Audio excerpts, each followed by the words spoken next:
The end of a noble crusade, to Australia the crown in a final to be marvelled at for its gallantry.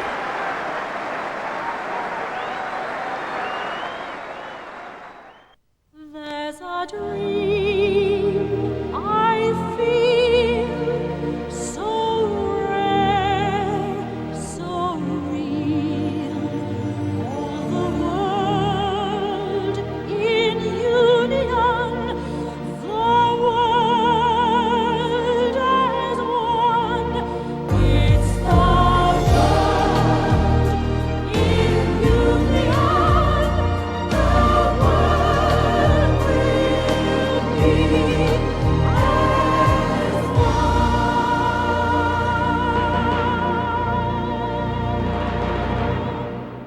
For Australia, the long, hard road started in West Wales at Stradey Park, Llanelli. Round 1, Australia against Argentina. First of all, let's see the two teams. Argentina, a very inexperienced lineup, having to rebuild after losing a number of key players.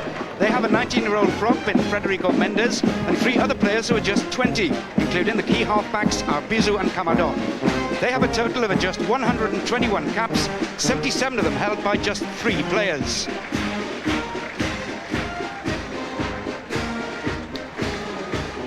Australia then, in contrast, have succeeded in rebuilding since losing the series to the British Lions 2 years ago. Just 3 players remain, 3 of the world's best, in fact, in Campese and halfbacks Liner and Far Jones. They have exciting youngsters, none more so than Willie Ofahangawe and John Eales in the back row, and that's sure to be a key area this afternoon.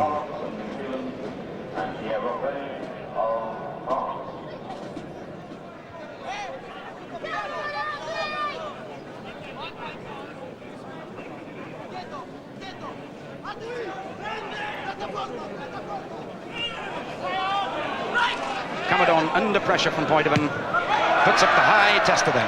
Marty Roebuck up from fullback to take it. Balked surely there by Laborde, allowed though to carry on. And tidy bit of plays, Pablo Garreton, the Pumas skipper. But the referee calls them back. The Argentinians accidentally offside, running into the man in front. So there's the scrum then to Australia again. Pick up by Eales to Far Jones. The dummy into the gap there for Roebuck. Roebuck support from Ofahangawe. Here's Campese, surely he's going to score. There goes the little goose step. Campese just short of the line. The first try from David Campese.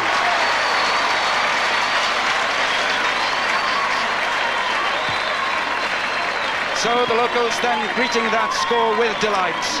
David Campese, the world's most prolific try scorer, getting his 41st international score. And such a tricky runner. Good play here. Nick Far Jones, the little dummy. Marty Roebuck injecting great pace there from fullback.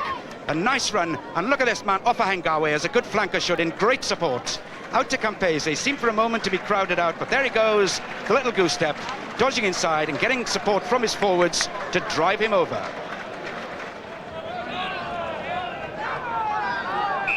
Mendes going charging in on the loose head side again for Argentina. But the referee for the moment giving them some latitude as it's Far Jones fields. Eales with a pick-up as in diving goes Garreton. An offside decision as Australia look to take it quickly. Far Jones has second thoughts, points to the posts at the end. So a chance then for Michael Liner to extend the lead.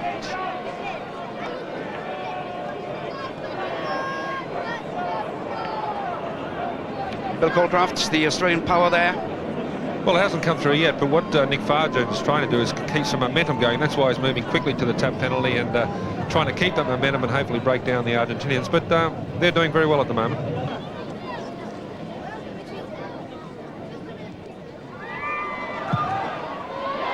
Michael Liner makes no mistake.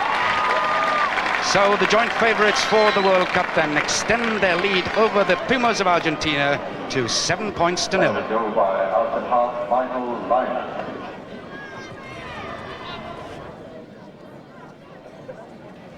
Deep kick then, it's back to Liner.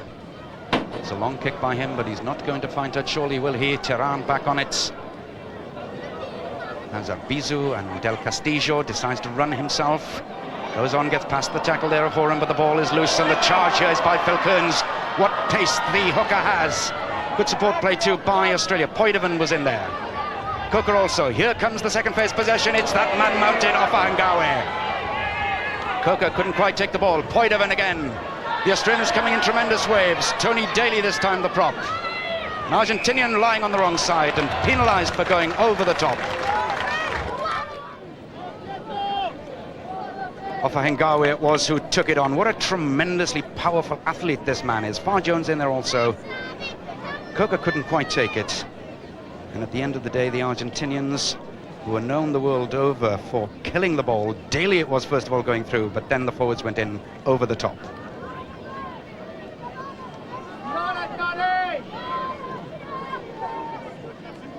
Michael Liner then with his second penalty shot in as many minutes.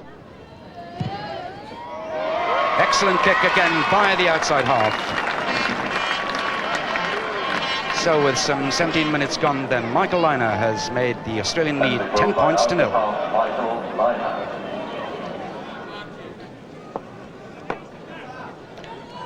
Janez at the front of the line for Argentina, but it goes to the back to Eales. Farr Jones, not a very good pass, but it goes straight to Tim Horan, running straight, running direct, trying now then to stay on his feet until support arrives. Good play by the centre. That's resulted in possession again then for Australia. Liner. Roebuck held. Good play though by Jason Little. But the kick a little awry. Time for Del Castillo. He didn't knock it on. Time to clear his lines. And nice bit of play there by the Argentinian fullback. You must admire the Argentinians at this stage. You know, Australia not getting all their own way. They are using very successfully their spoiling tactics.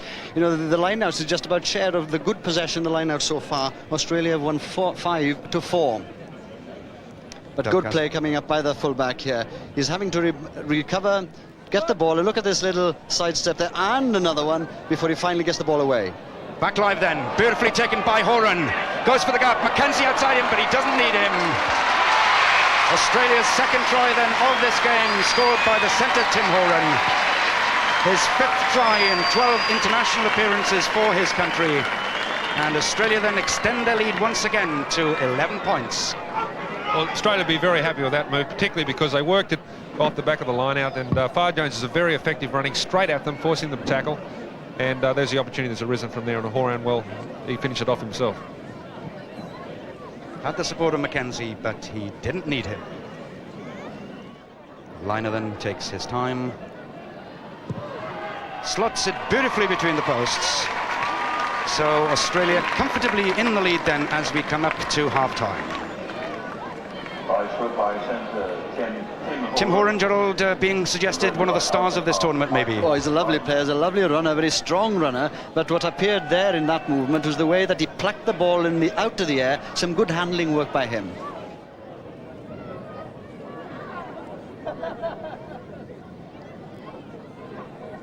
Farr Jones looking for the ball from Eales. It's Poidovan, in fact, the flanker, who goes driving on into the challenge of Santa Marina. Good play here, taken on by Kearns. So quick, over the first few metres, Phil Kearns going for the line and getting the try. Phil Kearns, potentially the best hooker in world rugby now, with his 6th try in just 15 games for Australia. And what a time to get that score just after the interval. And really, Bill, he is a tremendous prospect, isn't he? Well, Phil is playing very well, and he's really got some power and some speed, hasn't he? And that's quite effective. Too strong for the Argentinian halfback, and once he'd broken that first line of attack, it was going to be a try. Fine piece of running. Oh, terrific, but I'd like to see this ball coming back and what Farr Jones does. That's a lovely pass, I think, from Farr Jones. He's off the ground and on to Kearns.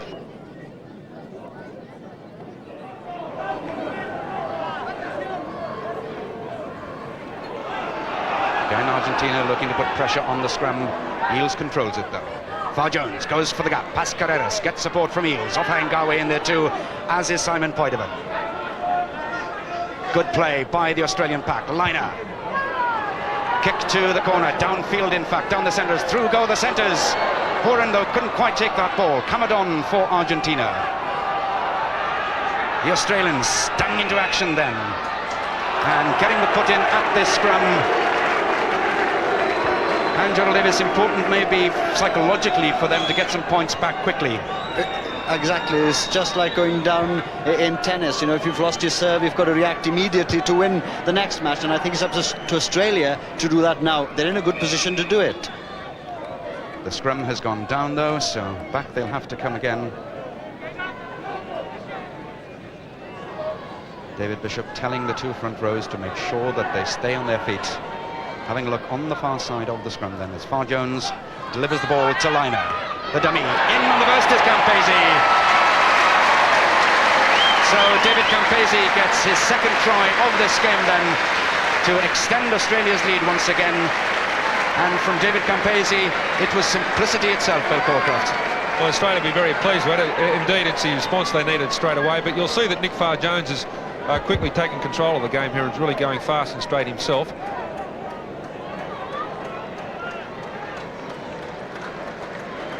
The switch on the burst, nicely done. A simple cutout to Campese coming straight and across the defence, and that 6 points is very important at this time of the game. There's a terrific response, a real professional response, it seems to me, from Australia. They needed the try, they needed to get back their confidence, and they fashioned a try, a copybook try, just like that. Michael Liner, in the meantime, has converted that. So once again, then, the Australians have a comfortable lead of 10 points. With just about 5 minutes to go at the end of this game. Offa Hengawe again stands off, but that's a bad pass by Eales, but it is Campese. Here he goes, David Campese, looking for his third try, getting support from Horan. Tim Horan going through, fine try by the centre.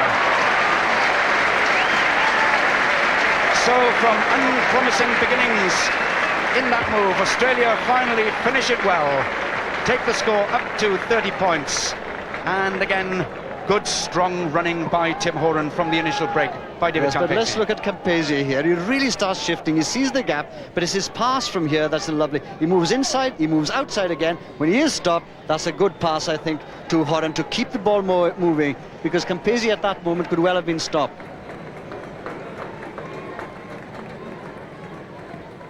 With just 4 minutes to go at the end of this game. And certainly now this will be an Australian victory, but my word, they've had to work hard for it. Liner, no mistake. So Australia then take their lead up to 13 points. The Australians told to retreat to the correct position. Free kick awarded though. The free kick in fact awarded to Argentina. Arbizu. Coming in on the switch was Garcia Simon to Santa Maria. In the shadow then of the post, but Jason Little doing well. Eales also to Far Jones, to Liner rather, to Roebuck. Horan in there also, as the Australians look for a moment as if they might sweep to the other end of the field. Referee's whistle goes, he has a look at his watch, and that's it. So the Australians then, the co-favourites, through at the end of the day by 32 points to 19 against Argentina. But it's been a difficult old game for Nick Farr Jones and his men. But at the end, Australia the winners by 32 points to 19. Nick Farr Jones, I guess you'd be happy with a 13-point margin, but not the score. They scored a few points. Yeah, I'm not that happy with the 13-point margin, to tell you the truth, Steve. We've conceded a couple of tries, and we don't like doing that. I think all season we'd conceded 2 tries, one against England and Sydney and one against New Zealand and Sydney. And that's pretty worrying stuff, and I think we're just about 1 or 2 seconds off the pace. I hope we can put it down to the fact that some of us haven't played for a month, and also the fact that Argentina were probably a lot better than we expected. But some worrying stuff. But then again, I suppose we're happy that we got shocked at the beginning of the tournament and not halfway through it. Australia over the first hurdle with hobbling difficulty, for the Argentinians playing way above expectations caused the favourites to dig deep. Experience eventually told, and they needed it even more on a wickedly wet day in Pontypool against Western Samoa.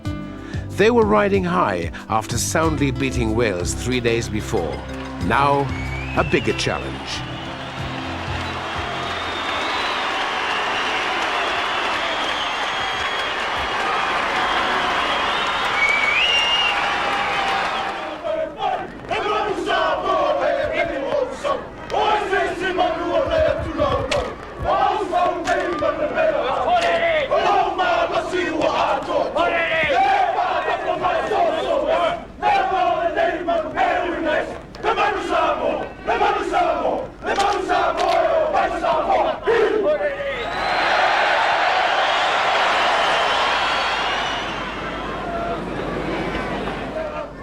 The ball goes long towards John Eales and Cutler at the back. Lillicrap burrowing in there to try and get the ball back. Jeff Miller also wearing number 6. The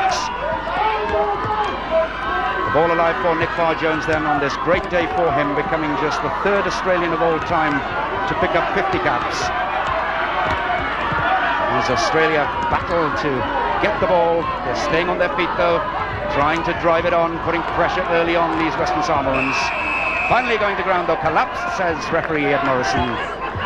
So this is a penalty then to Australia. You're not allowed to collapse them all.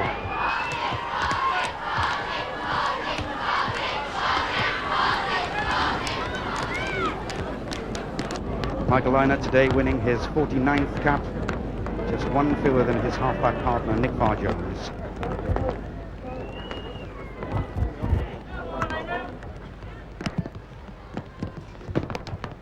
Michael Lynott, 635 points in his international career, a world record.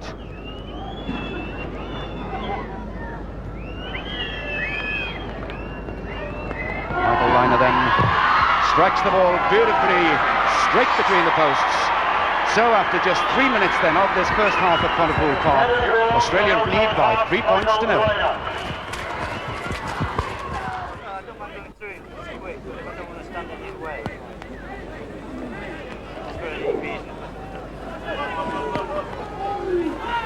£6 a man, the disadvantage the Australian pack under, but their technique sure to be better as Farr-Jones tries again to involve the back row in that move.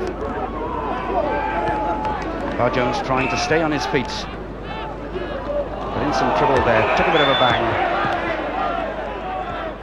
And referee Morrison wants to cool things down here. Passions getting just a little inflamed, and Farr-Jones, as I thought, took a nasty bang there. Not a happy start then to Nick Farr-Jones' 50th international appearance, just 10 minutes into the game, and he's had a nasty knock, and a very key man in this team, Clive Woodward. Extremely key man, and it looks serious. It's his right knee there, and you see the referee with his arms in the air. That normally means it's serious. And he went driving in to set up this wreck, and if you keep an eye on his face there in the middle, you can see at the end of this move, actually contorted in pain. You can see him in the middle, and there it is. That's the injury to the knee. Nick Farr-Jones then leaves the field.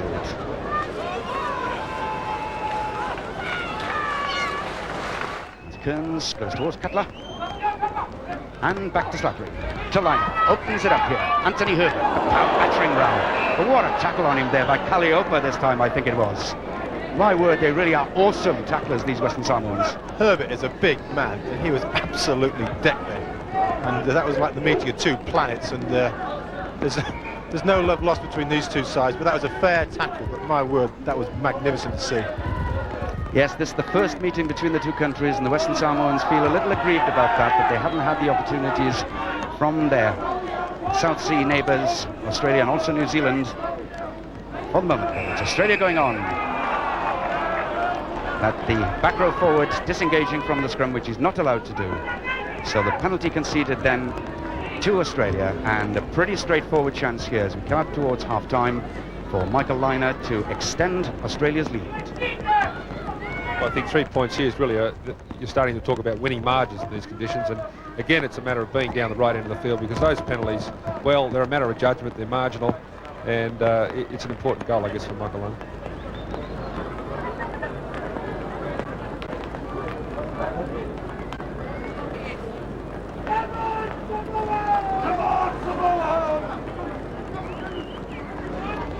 Michael Lynott then, with 3 minutes to go to half-time.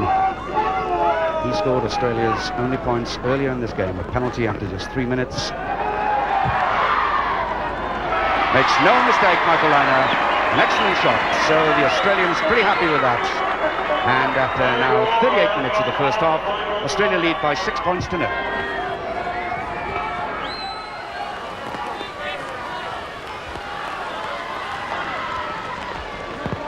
That's the view then that Phil Kearns has. Putting into the line out Kearns for Australia. Towards Cutler at the middle, but it's back on the Western Samoan side. A nice bounce this time for Vaya, but he takes the wrong option and he's overpowered there by Eales. Going driving in on him. Australia pushing up towards the Western Samoan line. They're going forward. They'll get the foot in here. And this could well be a godsend opportunity for Australia to clinch this game. Yeah, that was very disappointing for the umpire then, because he had the ball cleanly and he thought he could get the kick in, but he should just cleared it to Basham to clear the lines. And he has put his team under extreme, and you can see the rain on the screen here. It's absolutely pouring down here. So on then goes the Australian drive. Eales with the ball at his feet at number 8, looking for the secondary shove. The scrum's gone down again. The referee with no option but to call a halt. This time he decides that Fatialofa was taking it down on the loose head side there for Western Samoa. So it's been a miserable last few minutes for Big Fats, the piano mover from Auckland, the Western Samoan captain. I think being a piano mover sums up rugby really. The forwards tend to move the pianos, the backs tend to play them.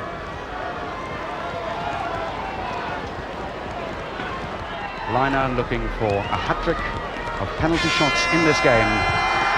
Makes no mistake this time. Beautiful shot then by Michael Liner. So then with 6 minutes to go at the end of this game, Australia have extended their lead to 9-3, and once again they're a try and a conversion clear of Western Samoa.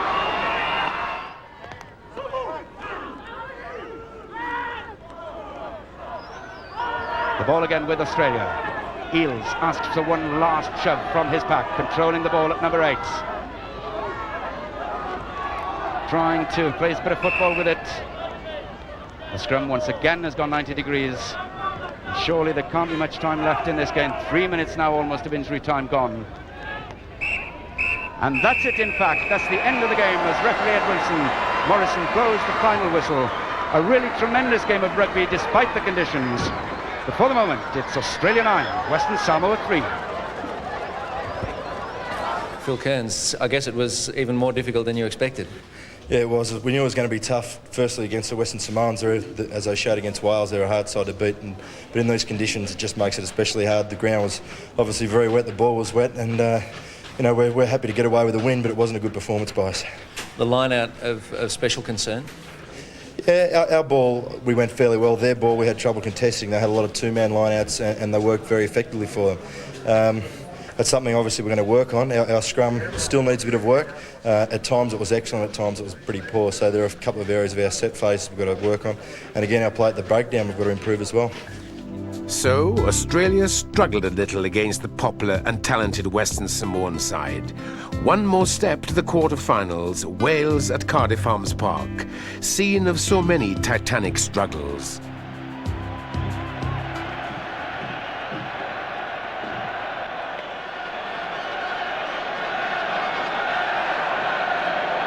Wales making one change from the team that beat Argentina. Anthony Clement restored to the fullback position in place of Mike Rea. Let's move quickly on to Australia.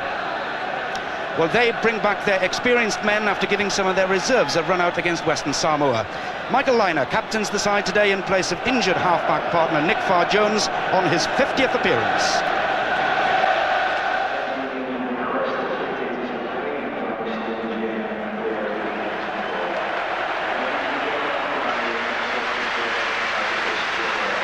So the referee wanting them in the correct position then as Phil Kearns puts in another good take by McCall in the line-out as Australia now look to drive it on, staying on their feet well. Jeff Miller, number 7, the last man there. As on then go the Australian 8. Ofahengawi on the far side trying to rip the bodies away. As Australia now look to roll it, but there's some hard work going on in there. Lawrence Delaney, the Welsh number 3, trying to hold it up. Finally, Wales are penalised. So a second chance then in as many minutes for Michael Liner to give Australia the first goal. Wales really have to be careful on these penalties because they gave quite a number away against Argentina the other evening. This is the third one against them. And Bill, as we saw in the game against Western Samoa, the Australians certainly very disciplined when it comes to that. Well, it's always been an important part of the game because, as I said before, that if you can let the opposition get a couple of penalty goals in early, that just makes it much harder later in the game when you need to play that catch-up football, as we say, and it becomes a lot harder to achieve what you're after. Michael Liner, one of 3 survivors from the Australian team that won here in 1984. Simon Poidevin and David Campese being the other two. Liner, the try scorer that day, looking now then to open his account and Australia's account this afternoon with his second penalty attempt.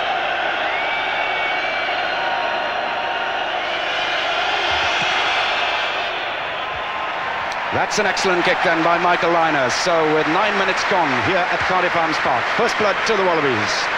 Australia lead by 3 points to 0.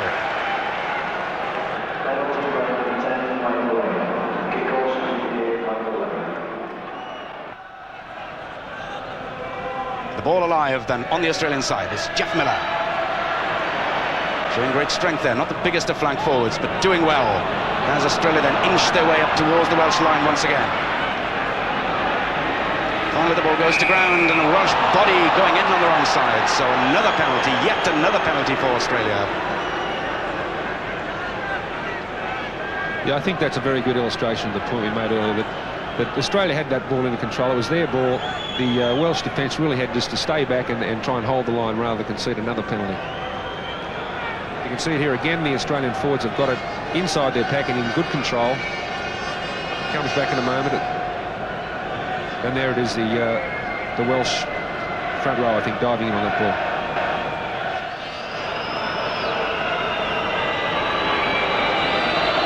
Michael Liner, 647 points in his international career to date, the world record holder. Touch judges have a good close look. This time they like it. Successful kick by Michael Liner. So with some 28.5 minutes gone of this first half, Australia in the lead by 6 points to 0.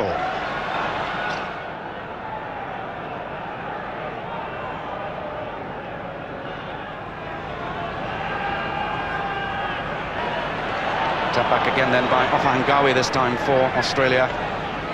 Slattery tied in there, so it's Jeff Miller playing the scrum half roll, now joining in. Great drive by the Wallaby forwards. As they go to ground, Australia looking then for the second phase ball. Lots of bodies in there preventing the ball coming back. Now it does for Liner. Bringing Campese into play. There's an overlap here and surely a try. Marty Roebuck, the fullback. So after some 34 minutes then of this first half, it's fullback Marty Roebuck who gets the first try of the game, extending Australia's lead to 10 points to 0, and they were queuing up for that one, weren't they? The crucial man, of course, was David Campese, who'd come over from the right-hand side of the field to join the line. He created the extra man. It confused the Welsh defence. Here it is, Campese through, and from here on in, there were three men lining up to score the try, and it goes to Roebuck, the fullback.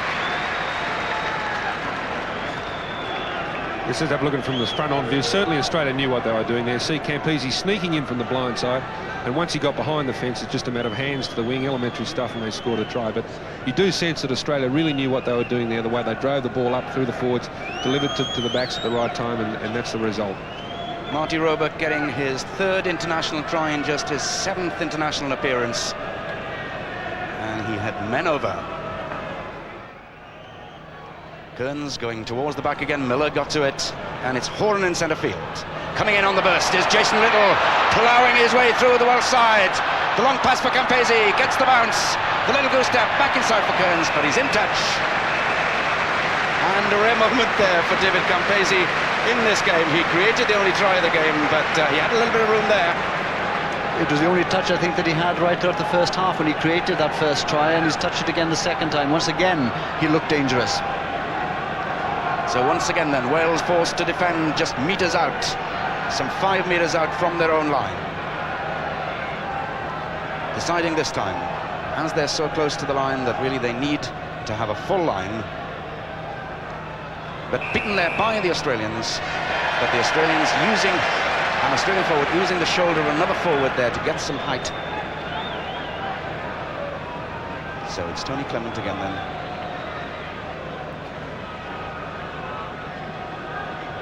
But of course, next time, of course, Australia will get the throw in at the line out again, so another chance for them to exert their domination in that sphere of play. I think they will have to try and find alternatives when they do have occasions for penalties like that. Simply putting it out of play won't do anymore. They may have to try other tactics like the up and under wherever they are on the field, simply to keep the ball in play. Beautiful take again by McCall. Horan taking on Mark Ring, taking on the Welsh midfield, aided by Miller. Good second phase ball. Liner with a little kick then into space for Campesi. Back goes Arthur Emir. Just getting the touchdown, but they carried it over. So this will be a scrum five then to Australia. Arthur Emir, the Welsh defender. Roebuck feeds. Will we get a back row move here maybe? Offengar is struggling. Beautiful pick-up though, and he can go off the line himself. So terrible blindside defending there by Wales on that occasion. Peter Slattery, in his first full game for Australia, gets his second international try, and my word, that was easy. And the problem was, I think that the Welsh went to put an 8-man shove onto Australia, tried to disrupt the Australian scrum. They all had their eyes down, and in the meantime, of course, whilst they were still in the scrum, Slattery was sneaking away on the blind side, nobody in defence, and a clear run to score. And the man who's had to live in the shadow of Nick Farr-Jones for so long, enjoying that move.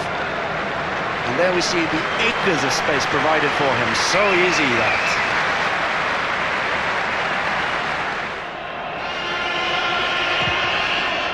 Liner striking the ball perfectly on that occasion. So with 5 minutes gone of the second half, Australia have extended their lead to 16 points to 3. The ball alive for Australia. Slattery goes sniping in there, gets good support too from Phil Kearns, number 2. Chance then for Australia maybe to roll this ball on. Bodies finally go to ground, but the ball looks to be coming out on the Australian side. Yes, here it comes. Phil Kearns playing scrum half, gets a good pass out to Liner. Horan into space goes Roebuck to Campesi. All the way, David Campesi. Here the floodgates are about to open. David Campesi getting his 43rd international try with just his 3rd touch of this game, and Australia creating the chance for him perfectly. But whilst there was good play coming from Australia, the Welsh defence was all at 6s and 7s here. They didn't know which man to take. 2 of the centres were out of position, it seems to me, allowing the position then in the way clear for David Campesi. It's a marvellous pass from halfback Kearns in that position, through the hands, and as often happens, it's David Campesi. Just his angle of running is probably the secret there, and so often he's through untouched, as in this case, and that's 6 points, and there's a real danger that they can run away with this game now. Yes, indeed, with some 9 minutes of the second half gone. Australia now getting the lead their domination has deserved. 19 points clear of Wales. The hack-on is by Kearns. Back goes Emir. Gets a good contact on the ball. Who does he find inside him, though? It's forwards. Phil Davis, though, does well to get the ball away to Clement. Ring trying to change the angle. The ball in with Emir Lewis. Wales up and over the 22. Phil Davis takes it on. Hall dummies the pass. Now it's Robert Jones. Ieuan Evans. Wales still really not out of trouble. Now it's Ring. Webster, out to Emir, up to Campesi, tackled in fact by Horan. And at least something for the Welsh crowd to get behind their team, as it's Emir Lewis now. But Wales still, after all this frenetic activity, are still not up to halfway. They do manage to keep the ball alive though, through Ring, the long pass, a nice one to Clement up from fullback, showing some pace. Needs somebody to link in with him quickly though. Phil Davis is on the scene. The number 8 wrestles the ball away, keeps it alive for Wales. Hall dummies his way. Ieuan Evans, though, not in immediate contact, and so it's a chance for Edgerton to come away. Ankle tap there by Jenkins, though. But it's Roebuck as Australia once again go over the halfway line. So a very exciting piece of play. Well, and I think it's a phrase that Bill has used here before, is what's called catch-up rugby. We called it earlier on, Bill, and that's what Wales are indulging in at the moment. A bit frenetic, but at least it's something that they're doing positively. Phil Davis then, as the game restarts, drives in, creates the platform for this second phase ball. Ring. Gibbs coming up at pace, but running into tacklers. And difficult there for the forwards to maintain possession. They failed to do so, in fact, so now it's Campese. Up goes Campo, up towards halfway. Good support from Eales. What a good athlete he is, what a good pass that was. Roebuck, hacked on then by Slattery, as back goes Ian Evans. There are bodies all over the place as Wales look to defend. Evans, the skipper, in trouble as Little, the centre, plays flanker for the Australians. Miller, a chance here surely for Tim Horan. He's got the legs off Emil Lewis. So it's Timmy Horan then who gets that try behind the posts. Australia's fourth try, and there are bodies everywhere in that 22. That's just an outstanding try by any standards. I don't think I've ever seen so many exhausted football players. And the secret to all that play was really some brilliant tackling and consistent tackling from the Australians, and that's the difference. Heavy, consistent tackling. Eventually they got the ball, and that's the result. There's just nothing left. But it just seems to me yet again that it was Wales with the possession, that they should have kept possession, and they lost it. And it's from then that Australia had the final move to get the try for Horan. And Michael Liner is able to add the extra point.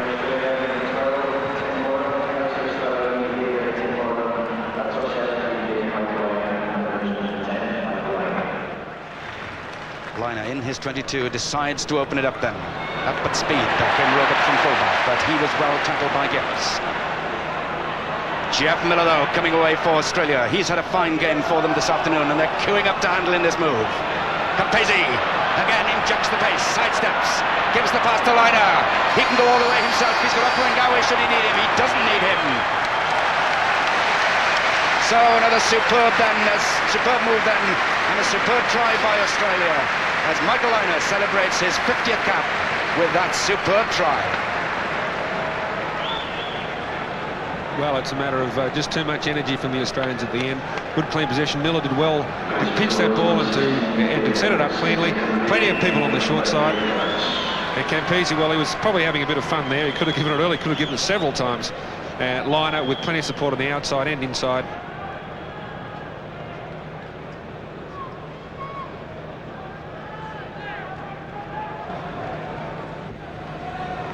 Jones to Ring. Evans.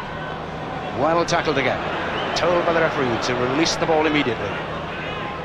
But it comes out to Ring. Ray outside him. Chance here maybe. Takes the man well. Webster was charging into Campese. Gets it out to Hall. Ray again on the burst.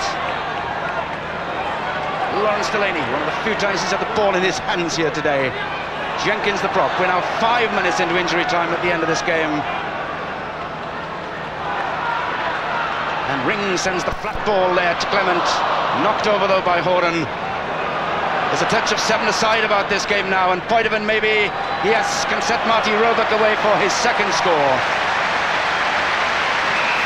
So Australia then up to 36 points. A second try in this game for fullback Marty Roebuck to go with the one that he scored against Wales at Brisbane on his international debut. Yes, once again, just marvellous constant skills by the Australians. It is very much 7-a-side at the moment. They're playing around at the end of the game, but again, it generates some such heavy tackling from the Australians. The Welsh had the ball there for several plays, but consistent tackling and straight through untouched again.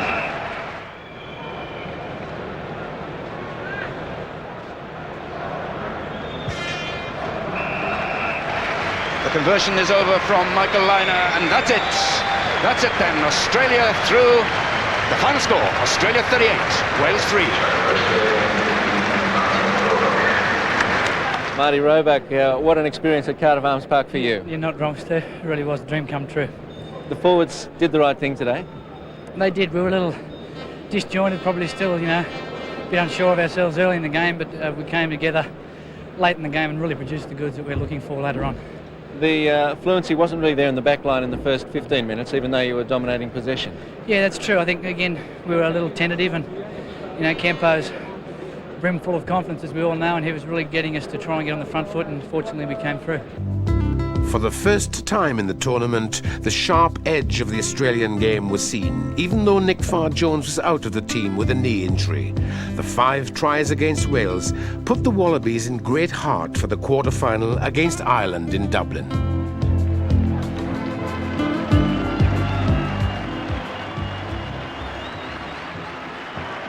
Nick Farr-Jones back after injury, and the Australians know that Ireland, fiery and talented, and in front of their own supporters, will be their most difficult test so far.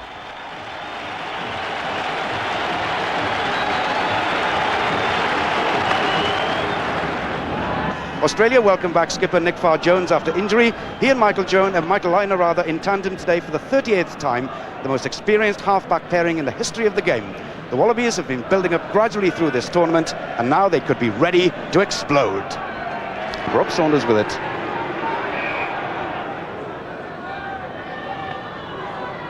Trying to catch the Australians offside. Nasty ball for Keys. Switches well again though. And that is a superb effort by Ralph Keys. Under quite some pressure from the bad pass by Rob Saunders, but he jinks nicely off either foot there, making space for himself. Good play then by the Irish number 10. The big difference, of course, is that the Irish have to kick out of their field position. That gives Australia the line out, and they continue to throw the ball in and keep possession, and they'll be happy to be down here eventually looking for some points. The secret, of course, of the 28-2 successes in the line-outs against Wales was that they had the put-in on most occasions. Lynagh then to Horan. Campese popping up in midfield. Tremendous run by Campese. Oh my word, what a superb try by David Campese. So with some 16 minutes gone of the first half, the genius of Campo, his 44th international try, the world record holder, and my word, superb play by the Australian. It was brilliant running by Campese, just making it look all too easy, really. At least the Australians were aware of the opportunity. The secret was just to give Campese the opportunity from that distance. Just a critical short passing from the Australian backs. It's Campese's angle of running. He straightens the whole thing up, and it's a matter of him finishing it off all the way to line. A brilliant try, really.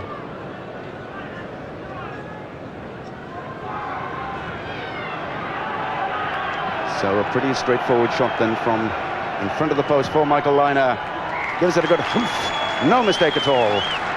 So then with just under 17 minutes gone of this first half, the conversion by Michael Lynagh of David Campese's try has given Australia that 6-0 lead. But disappointing moment here for the Australians. Nick Farr-Jones looks to be in some trouble on the ground. And again, it may well be that knee.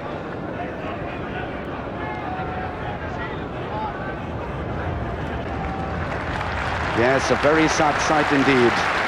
Nick Farr-Jones lasts just about 17 minutes of this first half. He says, I'm quite happy to walk off the field unaided. But that's a real blow then for Australia. Now the Australians then look for second phase possession. Here he comes on the blind side to Lynagh. And that is a superbly judged kick by Michael Lynagh. Perfect pace on the ball, taking the Australians up to within a metre of the Irish line. This marvellous piece from Australia, piece of play. They knew what they're doing right from the start, from the line out there. Horan back up the middle, set up the second phase ball, and then Lynagh just punching it down the short side for a good position. So the Irish then will look for an accurate throw here from their hooker Steve Smith. Towards Francis. Beautiful two-handed take then by the big Irish lock. He's the man standing there with the ball, looking to release it. Popplewell smuggling it away, in fact. But pressure still on the Irish, deep inside their 22. Yeah, an important catch there for Ireland. A good jump by big Neil Francis, took the ball down well, but I think it'd been better if Ireland had cleared their lines there. They've got to now try and win this ball again. This time, of course, it's Australia with the put-in at the line-out. This time with Eales poised in the middle, Lenihan there for Ireland at the front. Good two-handed take this time by Eales. Daly, the prop, burrowing in there. Standing up as the Australians try to slip the ball off. Hengawi is in there. So is Miller, so is Poitevin. McCall coming in too. Now they look for the forward drive to take them over the line. They're going sideways though for the moment. But the ball's alive, there are hands in there. Penalty, yes, to Australia. An Irish hand in there, moving the ball back. So a great chance then for Michael Lynagh to put Australia back in the lead. Well, that's just basically a silly mistake because the Irish have done so well to defend that. Australia, another great take from Eales. They worked hard to move towards the line there. Good defence, and then they spoiled it by just a silly schoolboy mistake, really. Not such silence for Liner, as there was for Keys earlier. But he drills that superbly between the posts, straight down the middle. So after some 4 minutes then of the second half, Australia back in the lead by 9 points to 6, thanks to that penalty by Michael Liner.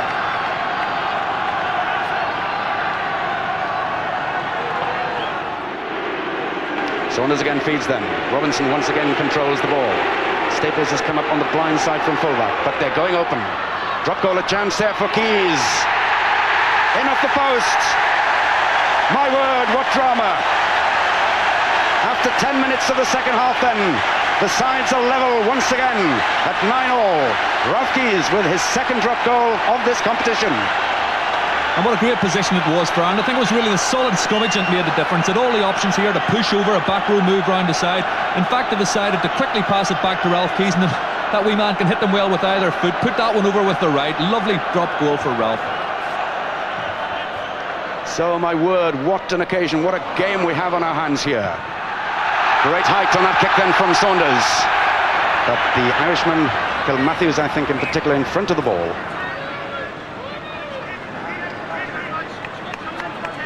So it's the Australians then who opt to take the penalty kick from where the ball landed. And Michael Liner will kick for position inside the Irish 22. In fact, cleverly again, he's kept it alive. Staples comes up bravely from fullback, takes it. Overpowered though by the Wallaby forwards as they go hunting now then for the second phase ball, but it's not going to come. Jim Staples, last man up. What a brave man he is, the Irish fullback. But it's Slattery then with the ball for Australia. Hamilton's broken off for Ireland as Offa Hengawi looks to control the ball at number 8. Out to Liner. Horan's pass beautifully into space for Roebuck. Little and an easy try for David Campese then, his second try of this game. And once again, the Australians showing their great talent and originality in the way that they scored that try. Yeah, again, marvellous try by Australia. I mean, it was almost certain that they'd try something effective from that position. They love a scrum in that part of the field, and again, it's really simple, a simple principle, clean, fast passing from the flat back line, putting a man into space, and then Campese, well, not much to do there. Let's have a look at it again. He's across the back line there. There's a cutout pass to Roebuck coming in. They've got to mark him up. He's got 2 men on the outside, a run around from Jason Little, and then Campese. Well, that's probably the easiest try he'll score.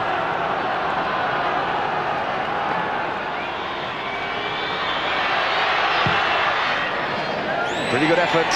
Yes, it's there with about 1.5 feet to spare. So Michael Liner then has found his kicking boots, and he's given Australia now then a 6-point lead. Saunders fields the scrum again then. Gets it away to Keys. Curtis in midfield. Up from fullback is Staples. Little kick into space for Jack Clark. Clark gets the ball. Now he's got support. Charging through is Gordon Hamilton. Has he got the pace to get there, the big flanker? Yes! Lansdowne Road erupts then as Ireland get that fantastic breakaway try by Gordon Hamilton. His first try for his country, playing today in his 9th international. And look at that score. The Irish are ahead by 1 point. What a try. Gordon Hamilton will remember that vividly for the rest of his life. It was superb play by the Irish, and really now again they've thrown it back up to Australia. It was a wide passing there from the Irish that made the gaps an opportunity. The kick then put through, and it was up to Jack Clark on the wing to chase that. Again, I think he'd have put money on David Campese, obstructed him maybe slightly and put himself off, knocked over, and then it was the support play from a flanker. It was great. He had a long way to go from there on. He got the knees up, he got the arms swinging, he got the head down.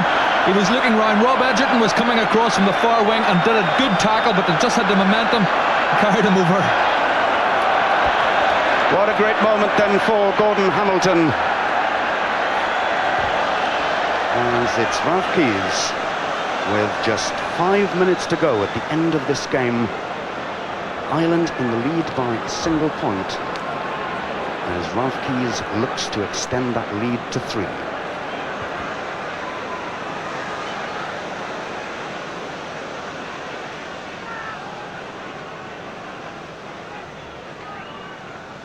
once again, this cathedral at Lansdowne Road goes quiet.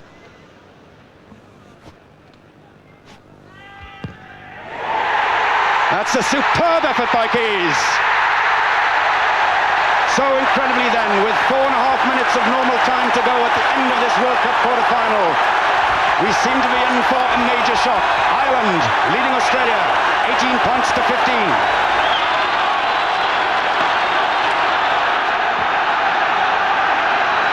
Just about 3.5 minutes of normal time to go then. Ireland leading by 18 points to 15. Won by Eales. Liner to Horan. On the switch comes Campese. Looking and getting support from his pack. Ireland forced to defend desperately as the Australians look to get this ball back again. Australia going forward, so they'll get the put in at the set scrum. Now, of course, the immediate question is whether Australia goes for the field goal to draw and pay for the extra time, or for the winning try. That'll be a character decision for Australia.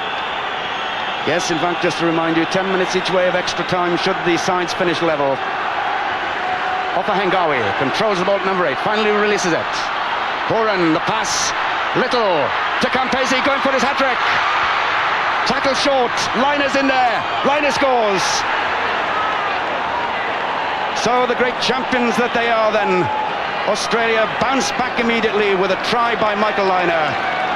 Great disappointment for the local crowd, but the Australians, the Wallabies, showing great character. Well, a marvellous response from Australia. That's what they've done so well throughout the tournament. That's a sign of a great side, really. I guess the first thing is really the decision on Liner not to go for the field goal, but to shift the ball. Plenty of support. Here it is. Liner's going wide with the ball. Again, quick, good passing. The cutout pass, the run around from Little. We've seen that before. Campese got some work to do, but he can't get there. And because it's Michael Liner really looking for some extra work. Taking that, the ball's just popped up, fortunately for him, and he's finished it off only just.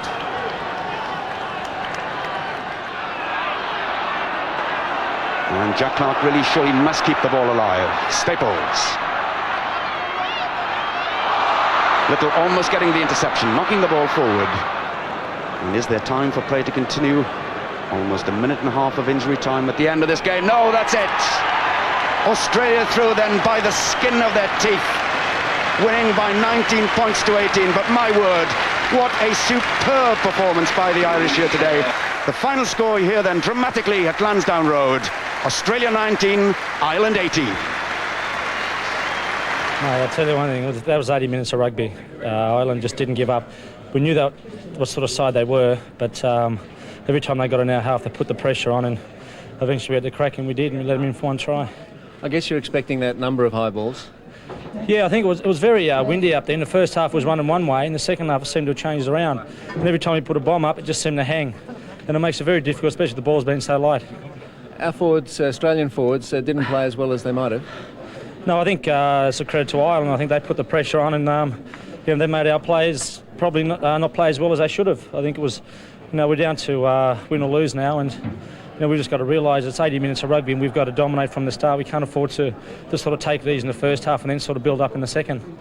Too close for comfort for Australia, but greatness always shows in adversity, and to their credit, the young Australian team hit back with a brave and courageous attack. Their adventure paid off. The reward, a semi-final at Lansdowne Road against the All Blacks, a battle between the two best teams in the world.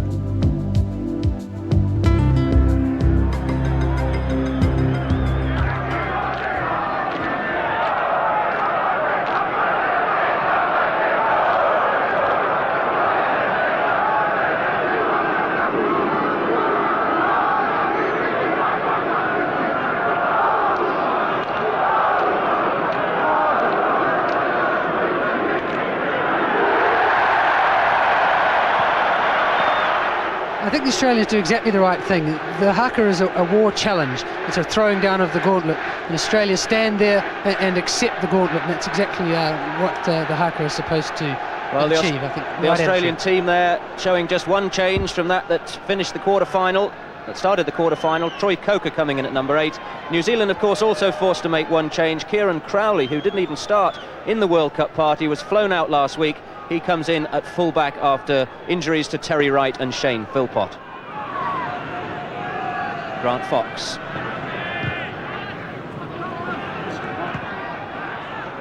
Australia's get hands to it. Far Jones.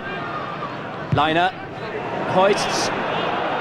Back goes Crowley. Doesn't take it.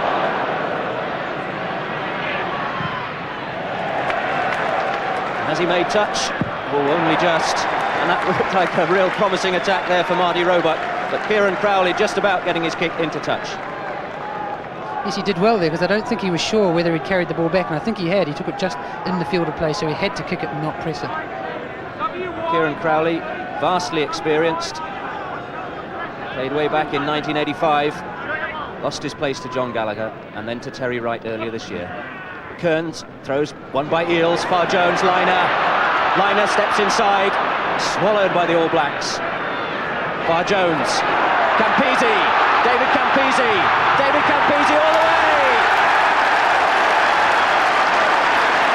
A great try from the leading try scorer in world rugby. David Campese came across and simply skated through the All Black defence.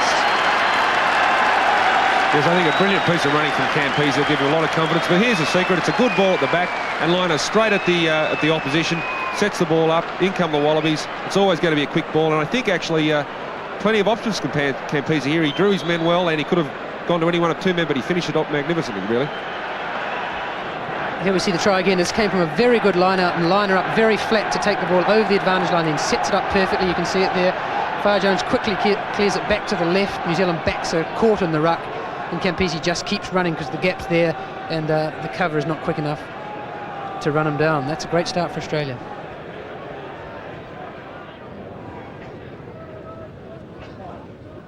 Again stolen by Australia, but Far Jones in trouble from Alan Wetton.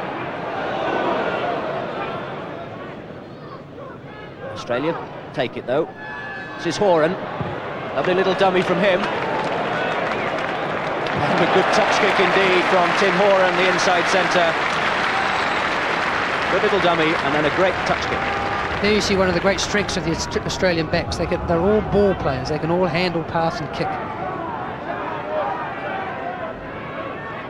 Horan, only 21, like his centre partner Jason Little. Both youngsters play for the same club in Queensland.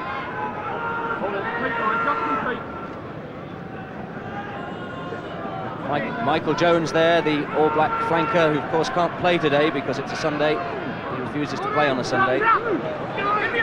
Daly for Australia. Far Jones digs it out. Liner. Oh, that's really high, and underneath it is Crowley. Crowley can't take it. Australia drive on. Long pass from Roebuck. Liner off the Hangawi. Again it comes out. Liner. Little held up in the tackle, but offside already. The New Zealand defence well caught offside. Now will Australia take a quick one? No, they're going to go for goal. I think we have to go right back to see the genesis of that movement. Australia won 2 lineouts on New Zealand throw-ins, moved the ball from on their own 25 down to a good attacking position.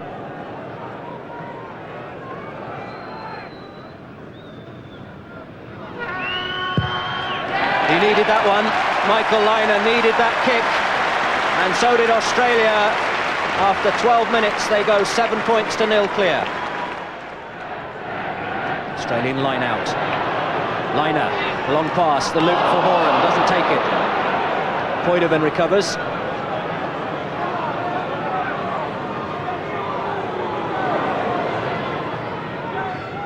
Far Jones digs it out. Liner, little chip ahead. Horan's going to chase that, so's Campese. Campese gets it in his hands. Campese, David Campese dodging both ways and feeding Tim Horan. Horan to score.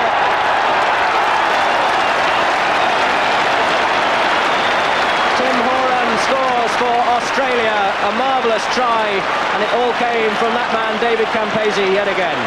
There's once again a brilliant piece of running from David Campese. This time the option from Liner was just to put the kick behind the defence with plenty of men chasing. I think once it got into Campese's hands, he had the defence running backwards. Well, it was going to be very hard to stop them. Let's have a look at it again. Yes, it's Liner changing his mind, putting it behind the defence. Now it was really important to get there quickly, and it's maybe a little unfortunate. It's got up to Campese's hands like that, and then it's going to be very hard indeed to stop him from there. And he's turned his defender around inside out, and then the usual reverse over the top pass. Oh, what a beautiful pass to Tim Horan, and a super try for Australia. Yeah, the pass looks quite fancy, but at the end of the day, he really knew where his support was and just threw it there, and that was the secret to that, and Horan was there to take it.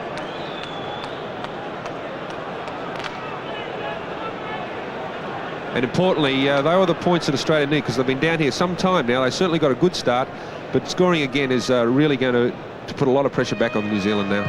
Liner with the conversion attempt. It's good. Michael Liner finds his form, and Australia go 13 points to 0 clear. 4 minutes left of this first half. New Zealand are going to need superhuman reserves of strength now. They really are being outplayed in most facets. Here's the try again. A brilliant kick from Liner because it drops short of the fullback. So the fullback's got to make a lot of ground to get it. And the bounce goes very kindly for Campese, but he does well to commit all the defence and throw the pass at the last minute. And Horan does well to make the conversion easy as well.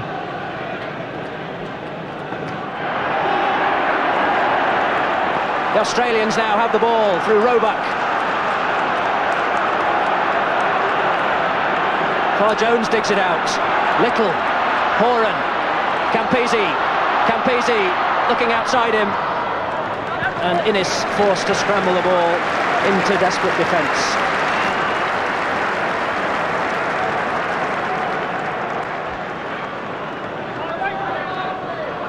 "15 minutes left of this World Cup semi-final.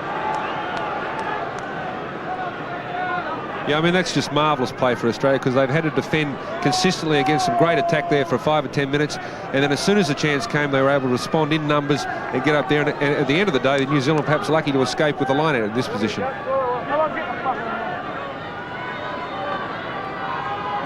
Kearns, the throw-in. Farr Jones. Liner picks it up well. Horan's on the loop. Edgerton cuts back. Almost decapitated by the high tackle from Zinzan Brook. And the high tackle is penalised with a simple penalty for Australia and Michael Liner. Again, it's fairly unlucky, I think, for New Zealand there, because Edgerton's a fairly elusive runner and moving and weaving, and sometimes it's difficult to hit them in the right spot. But if Liner can kick this goal, I think Australia must certainly be out of sight.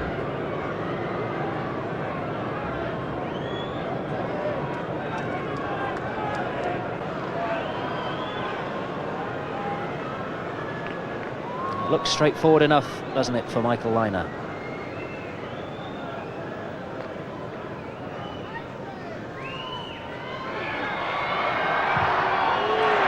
Drills it between the posts, Michael Liner. And Australia move further ahead. New Zealand 3, Australia 16.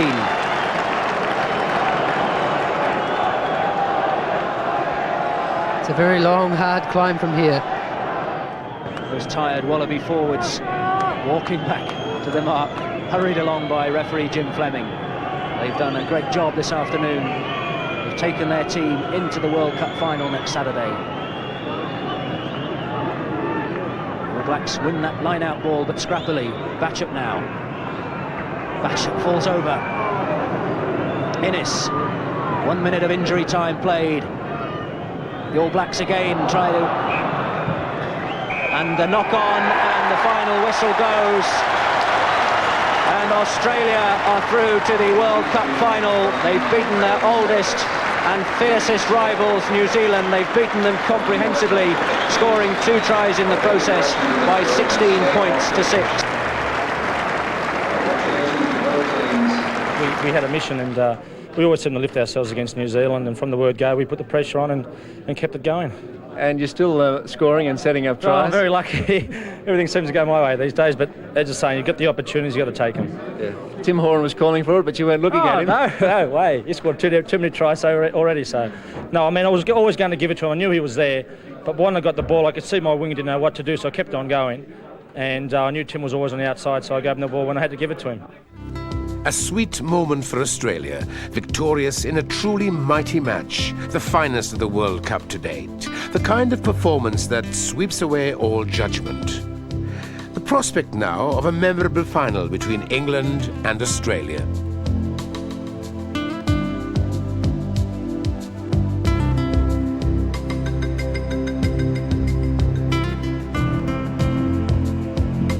Nick Farr-Jones, the world's outstanding halfback, and a young team had enchanted and excited in all their matches. A combination of superbly organised defence and individual brilliance. Mystique has its attractions. Will Carling's England had the toughest of paths to the final. A bruising match against France in Paris, and 7 days later, a titanic confrontation at Murrayfield. Strong, rugged, basic, homespun rugby at its best. Twickenham, the perfect setting for the showpiece and the showdown of the 1991 World Cup final. A truly royal occasion.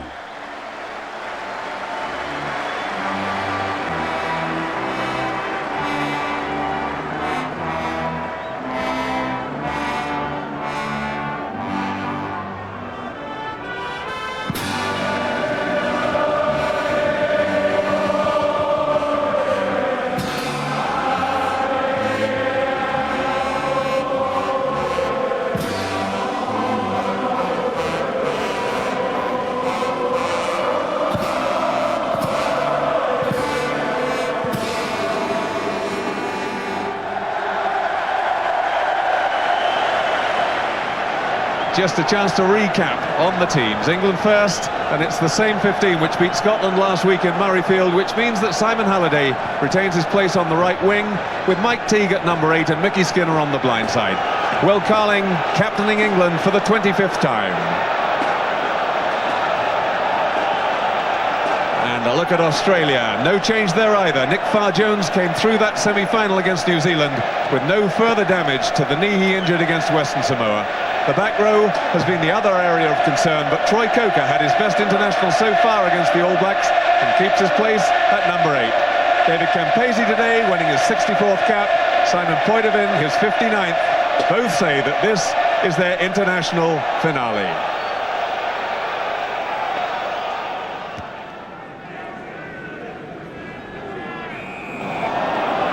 And the scrum's gone down.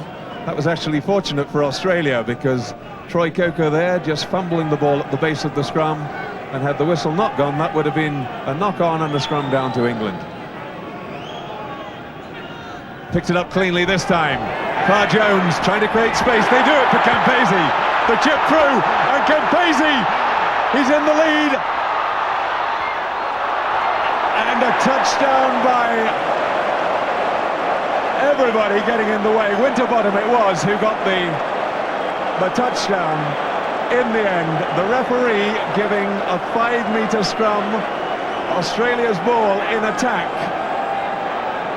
and that was because it touched an England player in the play area in front of the try line. The ball's away. That even touched the referee at one stage. A very dangerous moment, but for once the ball bouncing unkindly for David Campese. Suddenly he had a lot of space, but they're dangerous in this position. The scrum is slewed round through 90 degrees, and the law says that the referee must reset it. But plenty of space here on the right. They've got Horan and Campese here. Out to Horan. Everybody looking for the loop. England a bit short on numbers at the moment, but they've done well, and a penalty to England as Australia come in, dive over the top and kill the ball. Well done, England, because quite simply the Australians were looking to work exactly the same move they scored in Sydney with a double loop, but England all ready for that. The back row moving across in time, and now they've got again another relieving penalty.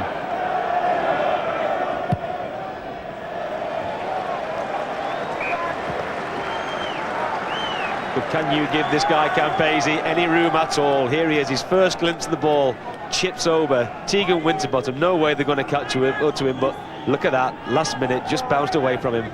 Bit of luck for England. And Winterbottom must have been thankful when he fell on that one. A penalty, Dooley pushing, I could see it quite clearly. And the referee too signalling exactly that. It was a shove in the back, not very subtle, and another chance for Liner.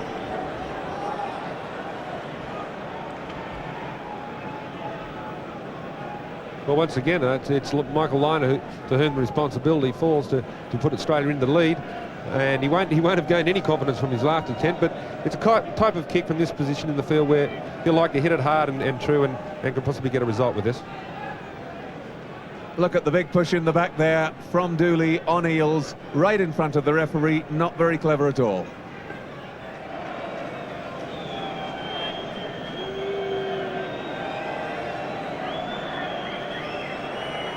Michael Liner now coming up to 27 minutes. Can he put points on the board? Looks as if he's done it this time. He has.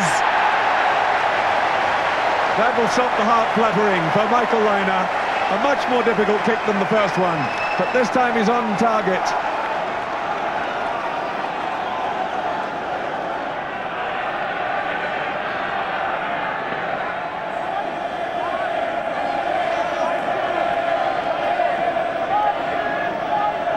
Mickey Skinner. That big tackle on Poidevin. And Ackford getting it away. Guscott from Andrew. Setting it up in the midfield. England going forward. They need to control it though. The referee allowing to go. He said that was off the foot. Underwood there. Horan having to jump for it. And he's away. Horan down the wing. The cover's across. It's still dangerous though with Webb going back, and play there going right from deep in 122 to the other. Campese with the ball, ready to take the quick throw in. Thinks better of it. Yes, wonderful bit of play from Australia. The important thing is that they're prepared to counter-attack, and when the opportunity comes, no matter where it is, they like to get away with it if they can. Phil Cairns, the Australian hooker, with the ball, just sorting out the line-out signals. And Ofahengawi gathering it in two-handed. The Australians trying to roll it off the side. England in trouble here. It's a try. And is it Ofahengawi still holding on to it?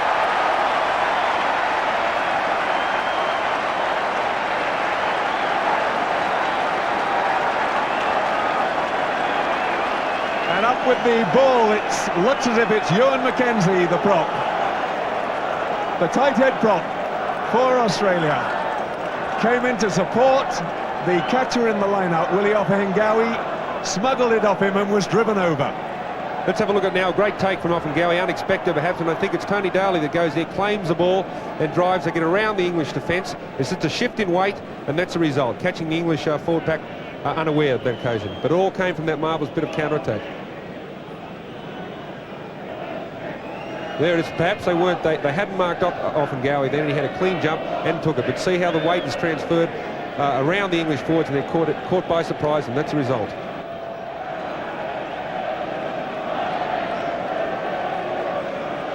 Great moment for the Australian tight head. And the conversion straight through the middle by Michael Liner. Suddenly it's 9-0. England keeping it 0-0 till the 26th minute, but now with half an hour gone, 31 minutes just up, they're down 9-0. And here we see a try again. Really, everybody's watching Eales, but Ofahengawi takes it really well, and now England in trouble. Desperately defending this, but they roll around over the try line.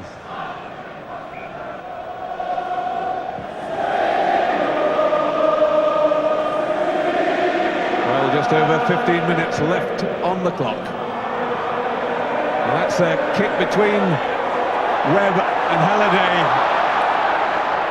And Webb unloads it quickly. Halliday couldn't take it. So a good position for Australia. Line out just 4 or 5 metres out from the England line.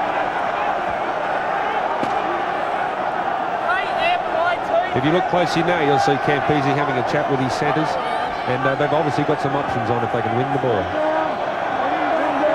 Jeff Probyn at the front of the line there. Paul Ackford behind him. Dooley's gone to the back to mark Eales. And 3 hands touched to that, but it was an Australian one last. The big kick deep. Well read by John Webb. 22 dropout.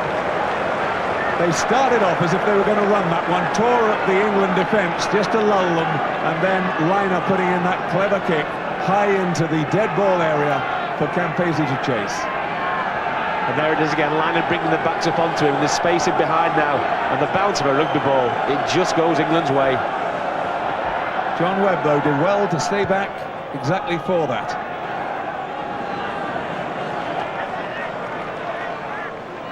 Quickly taken. Winterbottom, back to Andrew.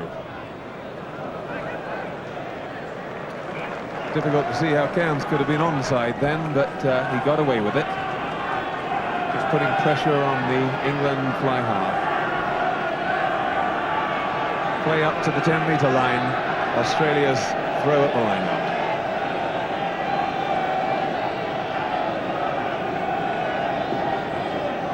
Phil Cairns with the ball. It's been a tremendous find for Australia. A hooker the size of a prop and mobile as well. Oh, a penalty. Mike Teague just couldn't stop himself diving round the corner. Yes, I think Mike Teague probably a little bit unlucky there. There's a certain element of balance in that, and he tried to retrieve the position fairly quickly, but it's now a very important penalty goal for Liner. Let's have a look at that again. If you see closely, it's an Australian ball. Obviously, Daly's taken possession, and the critical moment's Teague. You can see him moving across, loses balances, falls, and that's the penalty. Well, all kicks important, but this a little more important than most for Michael Liner, to take his team 2 clear scores away. The most you can score from one set of scoring, of course, the 6 points you get for a converted try. And that's what Australia lead by at the moment. Yes! And Liner runs back, the calmest man on the field. He's not been at his very best, place-kicking wise, during this World Cup, but my goodness, that was an important one.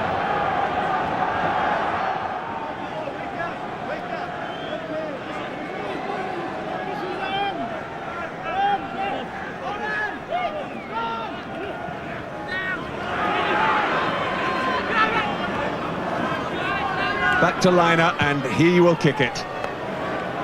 Now, John Webb, is he aware how close we are to the end? Chucks it in field, but Halliday isolated. Gets past 1. Gets past 2. England must win the ball, though. And that's it! The final whistle blows.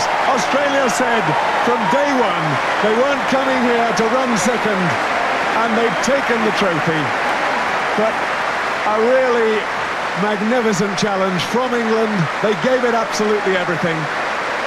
Playing a game that was something not completely comfortable to them, trying to work the ball wide. They gave it everything. As always, nobody could fault their determination. 1 or 2 more passes, if they'd gone to hand, would have made an incredible difference. There's the man who will go up those stairs to take the trophy, Nick Farr-Jones, the Australian captain. And Dr. Roger Vanderfield, the chairman of the International Rugby Board, handing the trophy to Her Majesty the Queen. Nick Farr-Jones, the Australian captain.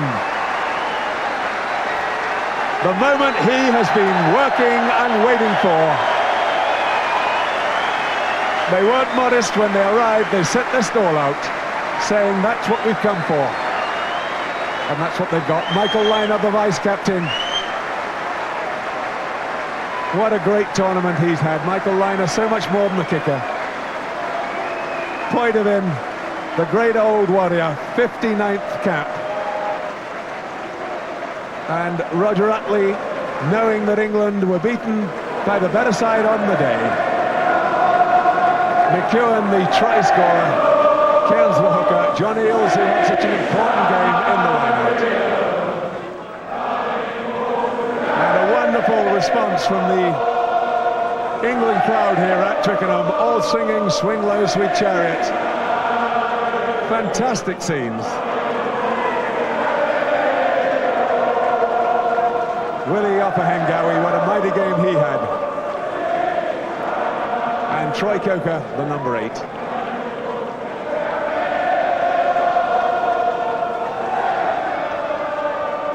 And Her Majesty the Queen has obviously relished the occasion.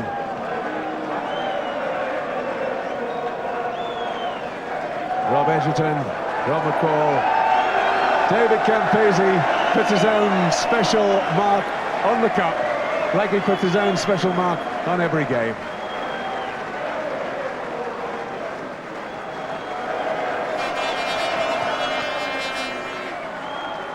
Everything that we've done in rugby is worthwhile when you get the Webb Ellis Trophy. It's just, it is a dream come true. It's fantastic. The feeling starting to sink in?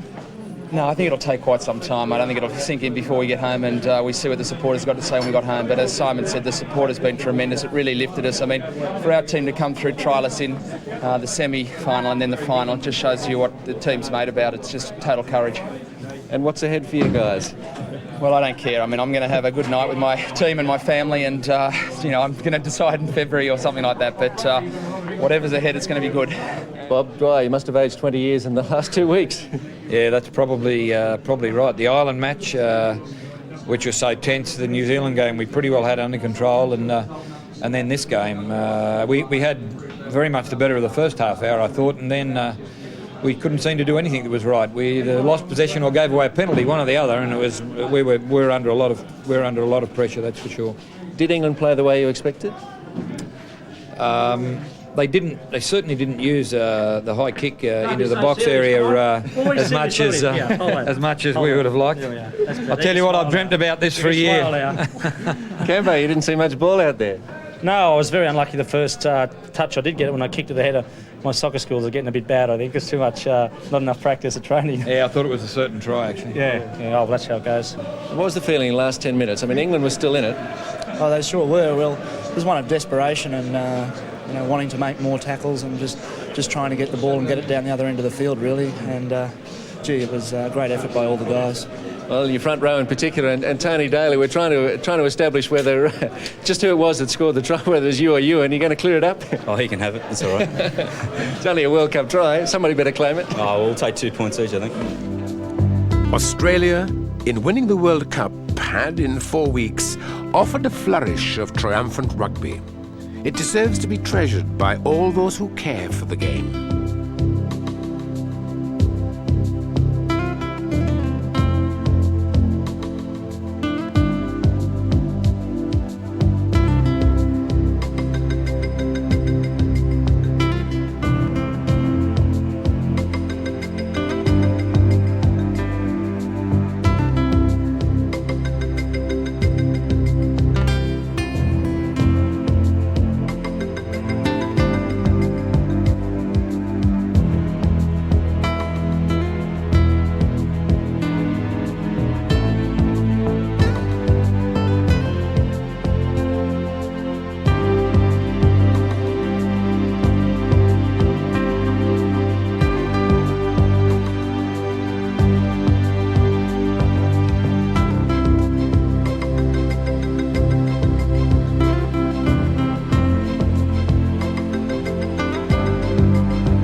in 1994, and they lost both games. But Australia, as history will tell us, won the World Cup in 1991 after a great Houdini performance against the Irish at Lansdowne Road.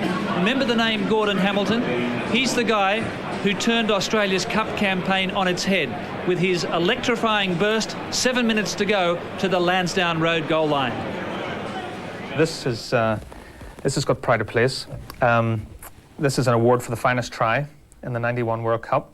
For about 4 minutes of that World Cup quarter-final, Gordon Hamilton from Belfast was a national hero. With 6.5 minutes remaining, Hamilton scored this dramatic try to snatch the lead for Ireland.